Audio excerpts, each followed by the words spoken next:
இந்த வீடியோவில் நம்ம டிஎன்பிஎஸ்சி குரூப் 4 குரூப் 2க்கான தமிழ் நோட்ஸ் பார்க்கலாம். 8th தமிழ்லேருந்து பார்க்க போகிறோம். தமிழ் மொழி மரபு. ஓகேவா? இது ஒரு பாடல். தமிழ் மொழி மரபில் என்ன பாடல் தந்திருக்காங்க பாருங்கள். நிலம் தீ நீர்வழி விசும்போடு ஐந்தும் கலந்த மயக்கம் உலகம் ஆதலின் இருதினை ஐம்பால் இயல்நெறி வாழா அமைந்த திரிவு இல் சொல்லோடு தாளா அல் வேண்டும்.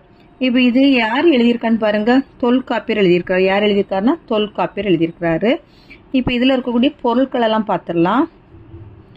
விசும்புனா வானம், மயக்கம்னா கலவை, இருதினா உயர்தினை அக்ரிணை, வாழாமைன தவறாமை, ஐம்பால் ஆண்பால் பெண்பால் பலர்பால் ஒன்றன்பால் பலவின்பால், மரபுனா வழக்கம், திரிதல் மாறுபடுதல், செய்யுள் பாட்டு, தாளா அல்னா தழுவுதல் அல்லனா பயன்படுத்துதல்.